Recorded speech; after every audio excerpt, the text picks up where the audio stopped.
Yo, what's up guys? It's Noah here, and in today's video, we're going to be breaking down the NBA slate on Draftkings and Yahoo for Tuesday, March the 16th. We're going to run through Tuesday's 7-game slate, break it all down team by team, like we always do.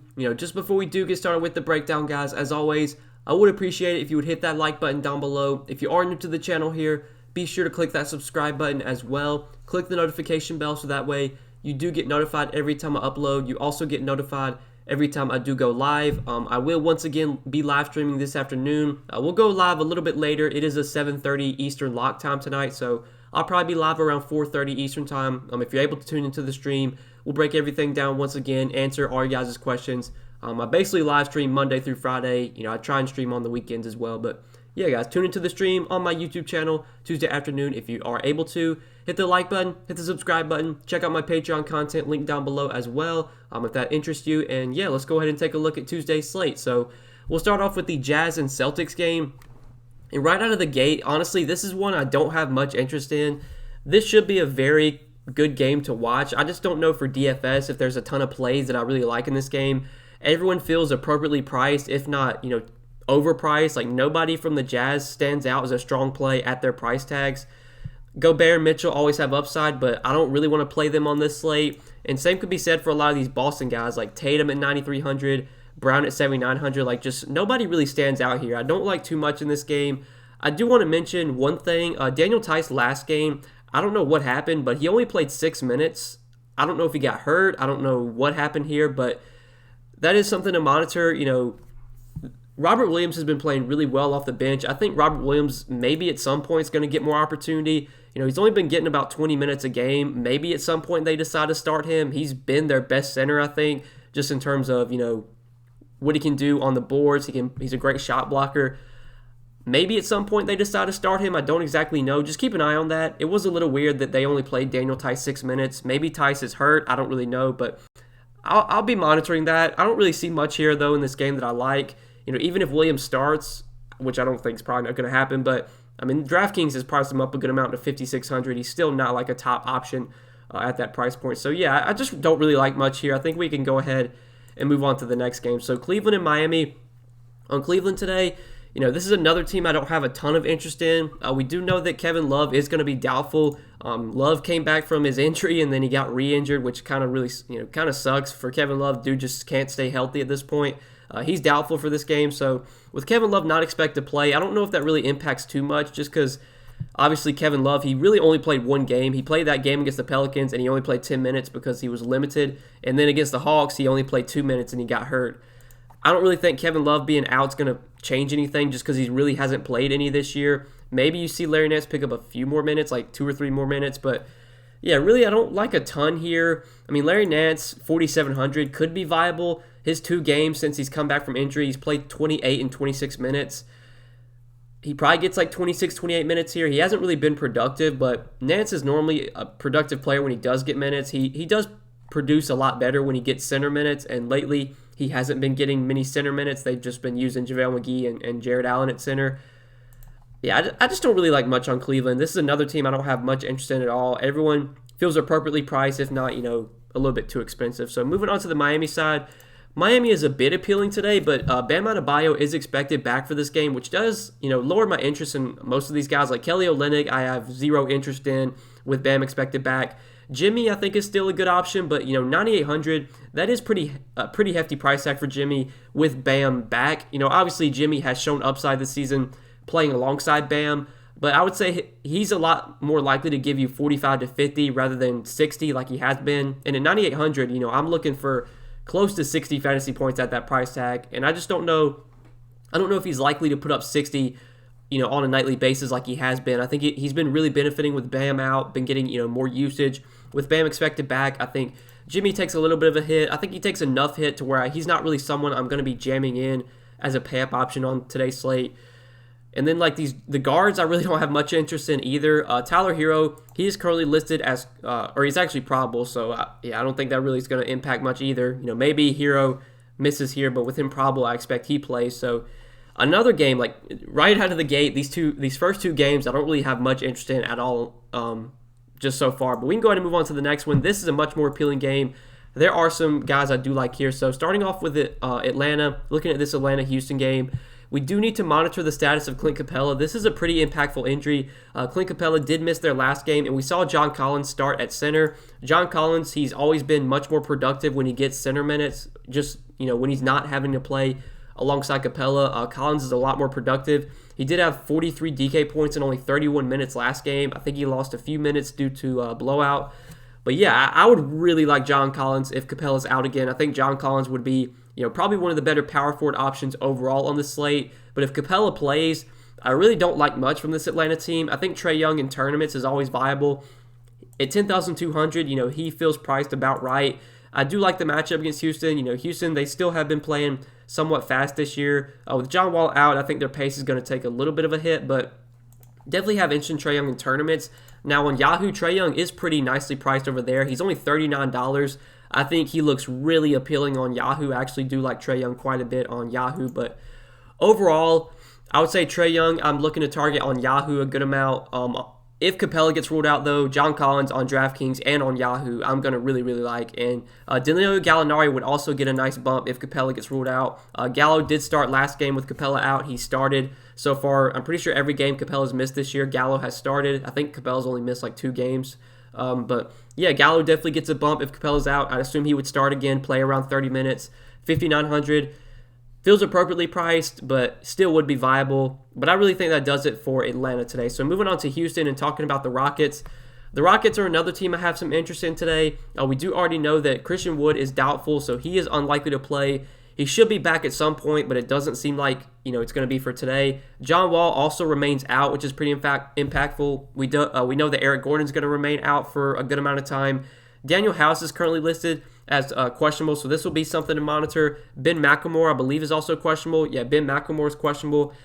Really, this Houston team is just super thin right now. I'm pretty sure they have right now, if McLemore plays and if House plays, that leaves them with 10 bodies, I think, or maybe 11. I can't exactly remember, but they're pretty short-handed right now. I think with John Wall, Eric Gordon, Christian Wood all still out, we should see the usage dominated by Victor Oladipo, basically on a nightly basis. Victor Oladipo at 8,300, I think is still very nicely priced. I think if anything, he's still a little bit too cheap. He should probably be closer to 9K with all these guys out. There's just going to be so much usage available for Oladipo, so I like him a lot on both sides. I like the matchup against Atlanta. $35 on Yahoo feels like a really good price on Oladipo there as well.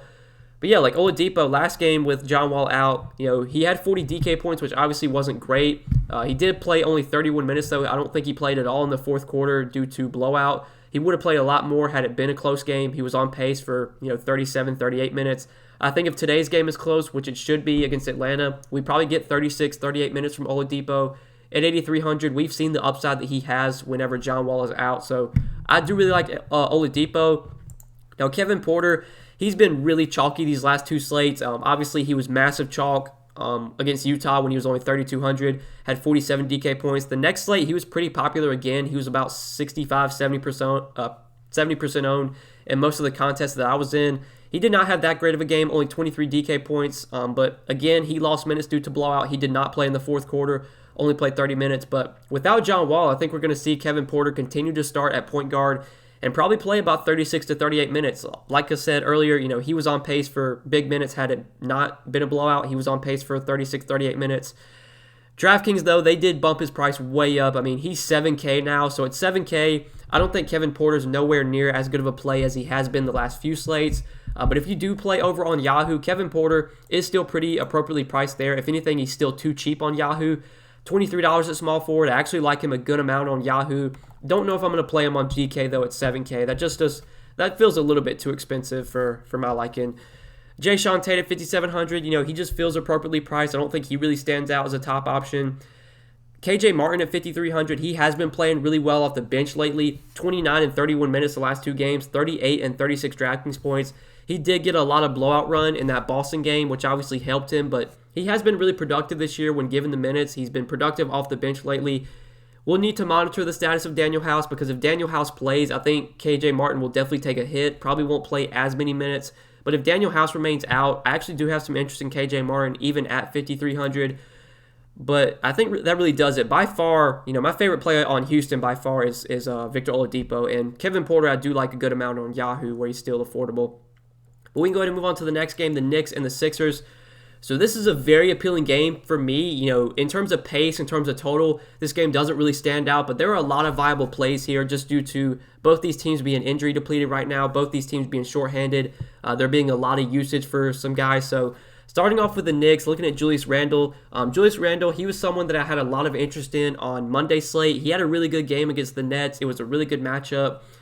I wouldn't say this is as good of a spot, but it's not a terrible spot. Joel Embiid is going to be out for the Sixers, which does make their defense, I would say much worse, especially in the paint. I don't expect them to be as good defensively without Embiid. So actually, Randle, I think, does make for an appealing option once again at 9,900. But we're going to need to monitor the status of Derrick Rose and Elfrid Payton. These are two pretty impactful injuries, or at least Derrick Rose, it's not injury related, it's COVID protocols. He was ruled out for Monday's game due to COVID protocols. I'm pretty sure he's missed like their last 5 or 6 games. For now, I'm just going to assume that Rose remains out, but this will be something to monitor. Elfrid Payton was doubtful. He did not play Monday. I'd assume that he probably sits as well, but this will be something to monitor. If we do get a scenario where Rose and Payton are out again, I'll be going right back to Emmanuel Quickley. Quickley, he was okay on Monday night. He didn't have a huge game. I think he finished with around 30 DK points, if I'm not mistaken. I'm going to check that real quick. The game just ended as I'm recording this video, the Knicks game, and Quickley finished with 28.5 DK points. I'm pretty sure he played like 34, 35 minutes, though. He did start on Monday. I'd assume that if Rose and Payton are out again, that we do see Quickley start and probably play 34, 35 minutes. At 5,800, he would be another strong option from the Knicks. He would be a guy that I would definitely be looking to. He is super, super cheap on Yahoo, so just assuming that those two guys are out, I think Quickley easily one of the best players on Yahoo. And like I said earlier, I think it is pretty likely that Rose and Payton do remain out here. But if they do wind up playing, then obviously I will get off of Emmanuel Quickley. We can definitely talk more about this in the live stream Tuesday afternoon. Hopefully we'll get news on this sometime Tuesday afternoon. But yeah, assuming Rose and Payton are out, I love Quickley once again. I think Julius Randle's a strong pay-up option. I like him for tournaments. I think he's going to be a little bit lower owned than he should be. RJ Barrett you could also look to. I think he does get a bump if Rose and Payton are out. Now, Alec Burks, I did have interest in on Monday. He didn't really have that good of a game. Probably not going to go to him today. He is still cheap on Yahoo. He's still minimum salary over there. So you could definitely play him there. But really, I think it's Randle, it's Barrett, and Quickley I like a lot if Rose and Payton are out again. But moving on to the Sixers side and talking about Philly. So Joel Embiid, he is going to be out for, I believe, about 2 to 3 weeks. He has a bone bruise, I think, in his knee or something like that. So while Joel Embiid is out for this Sixers team, we should expect the usage to be dominated by Ben Simmons and Tobias Harris. I think both these guys are great plays today. Ben Simmons at 9K, he is pretty expensive. He did get a little price bump, but I still think he's a very strong option even at 9K. He's had some huge games this year with Embiid out. He had like a 74-point game when Embiid was out. I think it was this game against the Jazz. Embiid was out then. Ben Simmons had 74 DraftKings points in 38 minutes. He can just be way more aggressive when Embiid's out. He can be more aggressive, and he can also, take more shots. Just the offense can run more through Simmons. He's already a pretty ball-dominant player, but I think the ball's going to be in his hands even more with Embiid off the floor for these next 2 to 3 weeks. I do like him a lot on both sides. He's very affordable on Yahoo, I think at $36 at point guard. Assuming, Rose and Payton are out, I think Quickley is one of the best point guard options on Yahoo, and I think Ben Simmons also one of the best point guard options at $36. Ben Simmons is always someone I like to target when Embiid's out, and I'm definitely going to be on him today. I like him a ton here, even at 9K. And Tobias Harris, I like a ton as well. Last game, it was a huge blowout against San Antonio, but we saw a big game from Tobias Harris with Embiid out. Played 28 minutes, only played 28 minutes because of the blowout, but did have 50 DraftKings points. It's very possible that we get over 50 DK points from both Harris and Simmons today. I just expect both of them to dominate the usage. They both can contribute with peripherals. We saw Tobias Harris have 7 assists, 9 rebounds. We know Ben Simmons has triple-double upside. These guys, I wouldn't be surprised if both these guys put up a triple-double. I mean, it's probably unlikely, but they do have that upside with Embiid off the floor. The offense is going to run through them too. So really, really like Ben Simmons. Really, really like Tobias Harris. Dwight Howard at 6K, I just don't think I can pay that price tag for him. Even with Embiid out, he's been coming off the bench, only playing about 22, 24 minutes. It seems like him and Tony Bradley are just going to be splitting the center minutes. So honestly, if I was going to play one of the two, it would probably be Tony Bradley. He is super cheap, 3,700. There are some other cheap centers that I like that we will talk about, but you could definitely look to Bradley as a cheaper option. He did play 21 minutes against San Antonio last game with Embiid out. That game against the Bulls, Embiid was out that game as well. Bradley started then, played 22 minutes. Like I said, I think Bradley's going to start, probably play 20 to 22 minutes. Dwight Howard's probably going to come off the bench, play about 24, 26 minutes. For 3,700, if we get like mid, or I don't want to say mid, but like low to mid 20s minutes from Bradley, he is a solid value option at center if you do need a cheap play there. Like Seth Curry, Shake Milton, I just don't think I'm going to be going to those guys at their price points. I think they both just feel, appropriately priced. Neither one stand out as top options at their price tags, but really the main targets for me from the Sixers are definitely Simmons, Harris, and if you want to go to Bradley as a value, I think that makes some sense. But we can go ahead and move on to the next game, OKC and Chicago. So this is another game that really stands out today, and OKC is definitely a team we are going to be looking to for some value. So we already know that Al Horford and Darius Bazley are both going to be out for this game, while Lou Dort is questionable. Theo Maledon, I believe he's off the injury report, so he should be good to go. Right here it says he's questionable, but I'm pretty sure I saw that he was off the injury report. That'll be something to monitor. But really, I think the big news here is that Al Horford's out again, or going to be out, and Darius Bazley is out again. So with Darius Bazley out these last few games, we have seen Poku start at power forward, and he's been playing big minutes. The 3 games that he has started, he's played 30 minutes in at least 30 minutes in every game. He got up to 39 minutes last game. He was really good that game against Dallas. He wasn't great against the Knicks, but then he had a huge game against Memphis, had 23 and 10, 48 DraftKings points from Poku in 39 minutes. I think with Bazley out again, we're going to see Poku start and probably play mid to high 30s minutes at 4,400. He just feels too cheap on this slate. I think he definitely stands out as one of the better, value options overall today. He's going to be someone I look to on both sides. He's super cheap on Yahoo, so I think he looks really, really good over there. Only $12 at the power forward position. That's just too cheap for Poku if he's going to be playing 35, 36 minutes. So I really like him on both sides. And then with Al Horford out, we actually saw Moses Brown draw the start at center last game when Horford was out, and he got pretty decent minutes. He did foul out in 24 minutes. He probably would have played more had he not been in foul trouble. Foul trouble is kind of an issue for Moses Brown. He's a guy that definitely does foul a little bit too much. But only 3,500, should start at center once again. Really good matchup against the Bulls. I think we're probably going to get around 28 to 30 minutes from Moses Brown if he can stay out of foul trouble. So at 3,500 in a good matchup, I think he's one of the better value centers on the slate. He's a guy I'm definitely looking to as a cheap center option. I think I do prefer him over Tony Bradley today. So definitely like Moses Brown as well. I think he looks like a very strong play on both sides. He is super cheap on Yahoo, so if you do want to play him there, I think it makes a ton of sense. He's definitely someone you can look to on Yahoo as well. But that really does it for OKC. I do want to mention Ty Jerome. If Theo Maledon is out again, Ty Jerome did start last game with Maledon out, played 30 minutes, had 30 DK points. If Maledon's out again and Ty Jerome starts, he'd be another value play worth considering from OKC. So there is a lot of potential value from this OKC team. And then I totally forgot to mention SGA. With all these guys out, SGA, he already dominates the usage, but I think he should take on an even heavier workload. Really good matchup against the Bulls. I do like SGA quite a bit on this slate. Right now I think I prefer Ben Simmons over him, but if you want to go to SGA, I think he is a very strong pay-up option. Another guy I'm definitely considering on this slate, and we have a good amount of value today, so I think he's someone that I'm going to try and play if I can. Right now it's tough because you have guys like Oladipo priced around him. You have Ben Simmons, who I do really like, but I think if I can play SGA with those guys, I'm definitely going to try and do it today.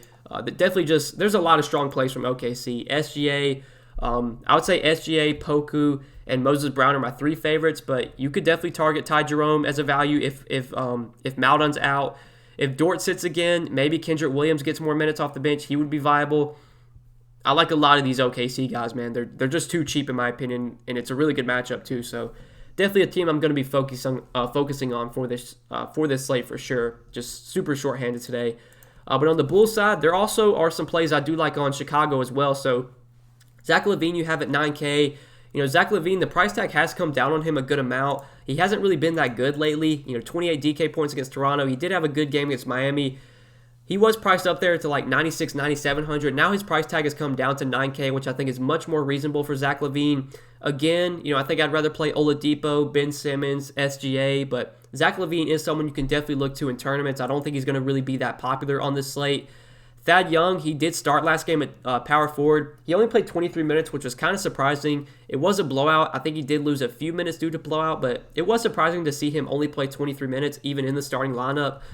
I think if Thad Young starts again, though, which it seems like it's going to be the case, he's probably going to get like mid to high 20s minutes. He's never a guy that's going to play like 35 minutes. Like, you're just not going to get that. But I think 26, 28 minutes seems pretty likely for Thad Young. He's been very productive this year when given the minutes. He's shown triple-double upside. He is someone that can contribute in all categories. He can give you defensive stats as well. I do like Thad Young once again if he does start. And then Tomas Satoransky for 3,600. He did start last game, and he was really productive. He had 33 DK points in 26 minutes.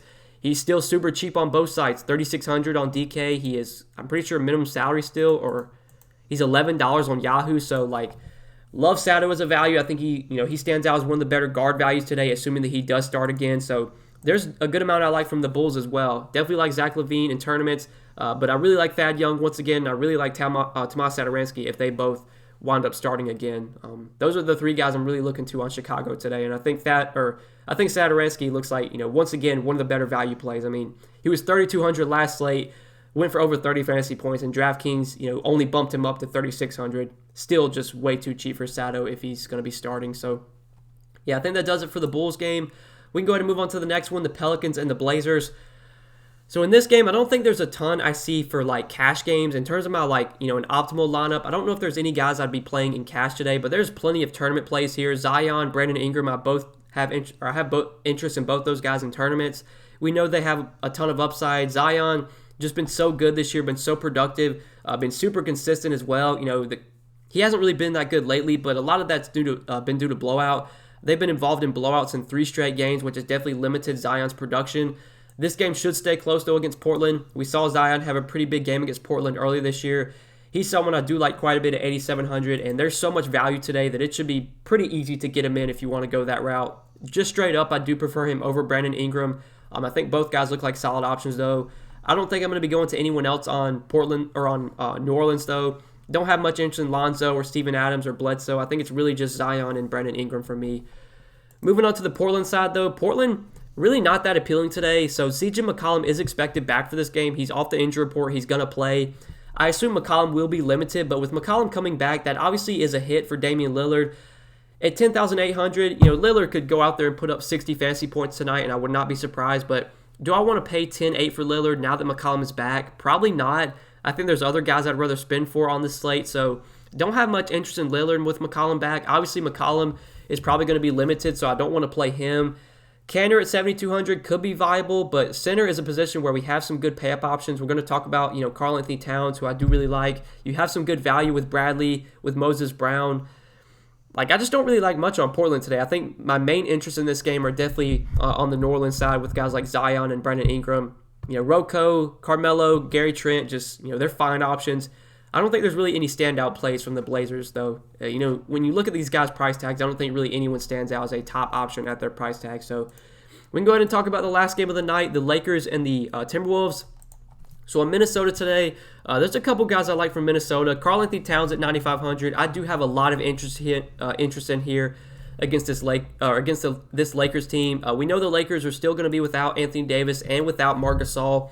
So they're really missing some key defenders down low. I expect Karl Anthony Towns to have a ton of success in this matchup, whether it's Montrezl Harrell or Damian Jones attempting to guard him. I mean, neither one of those guys really stand a chance against Towns. Montrezl Harrell's just not big enough. He's just never really been an elite defender. Damian Jones has no chance against Karl Anthony Towns, so I expect Cat to have a big game here. He is definitely one of the pay-up options I'm trying to jam in on this slate if I can get him in. We do have some good value at center, but obviously on DraftKings you can play 2 centers. You can play Towns in the util, so I do really, really like Karl Anthony Towns here. I think he's a guy I'm definitely going to be trying to build around if I can get him in.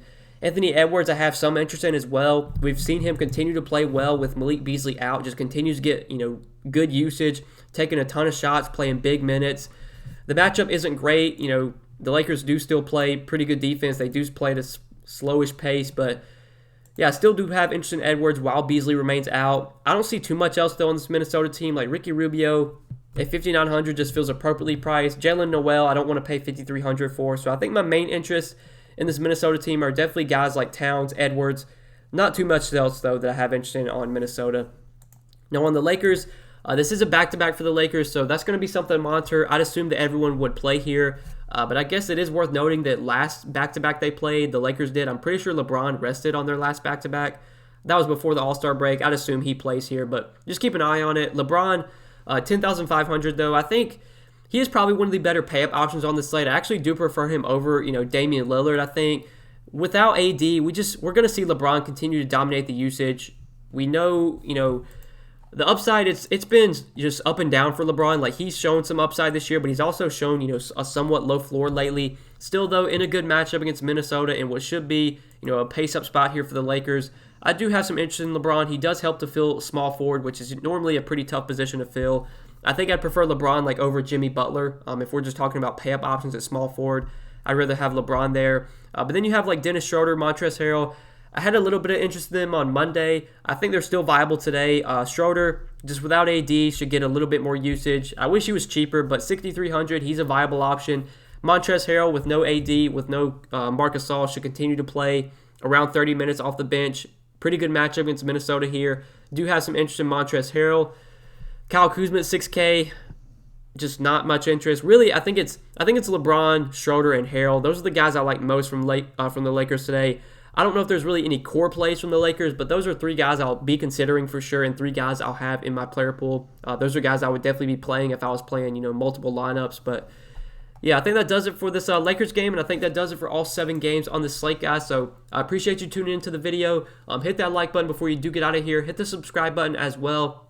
Be sure to click that notification bell so that way you do get notified every time I upload, and you also get notified every time I do go live. Once again, I'll be live streaming this afternoon around 4:30 Eastern time. So if you're able to tune in, we'll be breaking everything down, answering all your guys' questions in the live stream this afternoon. But yeah, guys, good luck tonight. I appreciate you watching the video. I hope you did enjoy, and we will see you in the next one. Good luck, guys. Peace.